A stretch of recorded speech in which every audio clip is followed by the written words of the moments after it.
Hello, welcome to Rzeczpospolita TV. My name is Jeremy Andrzejkowski, and today, along with my guest, we will be discussing some key issues connected with the fact how global organizations can impact countries' economies and what are the mutual dependencies between both sides.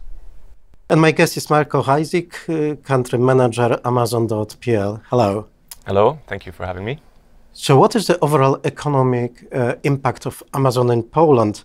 As far as I know, you've been in Poland for 6 months, but you've been with the Amazon for quite a long time, for 10 years.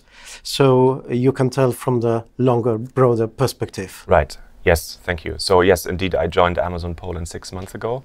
I joined Amazon 10 years ago, and 10 years ago, actually 11 years ago, in 2012, is when Amazon started its first investment in Poland. In that time, in that 10-year period, we've invested roughly 20 billion Polish zlotys into Poland across a number of fulfillment center operations. We have development centers here for tech work. And we estimate that we've added about 24 billion in zlotys to the Polish economy during that time. You've mentioned what you are doing here. As far as I know, the activity of Amazon in Poland is very diverse. What are the areas you're active in? Yeah, so maybe going back to the beginning. So we started in Poland in 2012, as I said. We bought a company called Iwona in Gdansk, and that actually became the nugget of what is now Alexa, our voice recognition system. So that was the first. Since then, we've expanded. We now have over 10 fulfillment centers, so where we store products to then be shipped to customers in Poland. We also have 3 development centers where tech work is happening, so software development work is happening in Warsaw, in Krakow, and in Gdansk. And of course, we have our Amazon Web Services cloud teams here as well. Okay, and what is the scale of exports of Polish companies on Amazon, and what kinds of support for the development for medium and small enterprises you can provide? Yeah, great question. So first of all, sellers make up about 60% of the units sold on Amazon globally. Most of these are small and medium-sized companies. The same is true in Poland. We have about 4.4 billion is the number of Polish sellers that export to other European countries on Amazon. That number is growing every year. It has grown 15% in the last year alone. And we think it's an area of further growth. Polish SMEs make up about half of GDP, but they have 2/3 of the workforce, but only 1/3 of the exports. So there's more room to grow, we think. One of the things we're doing to help them is jointly with the Chamber of Commerce, we've created crossborder.pl, which is a tool to help sellers and small, medium-sized enterprises export with minimum friction. Again, I will refer to your broader perspective. Yeah. What are the preferences of Polish customers?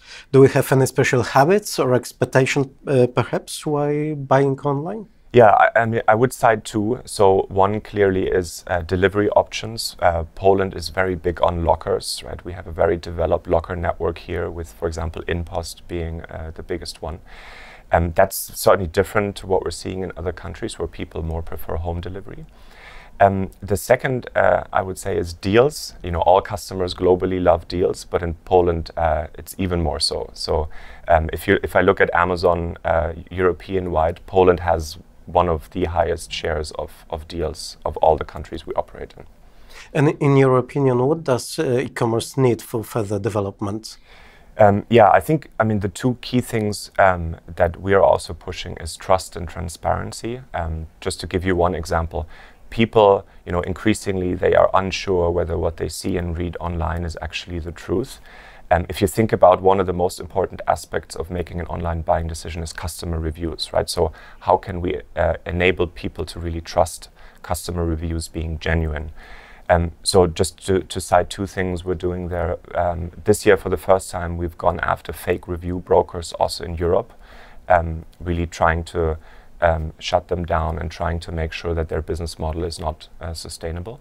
And the second thing is we have jointly, together with Booking.com, Expedia and others, we've created the Global Coalition for Trusted Reviews, so that across sectors we are working on that further to make sure that reviews customers read are actually genuine, and the hard-earned money they spend is spent on products that they can evaluate properly.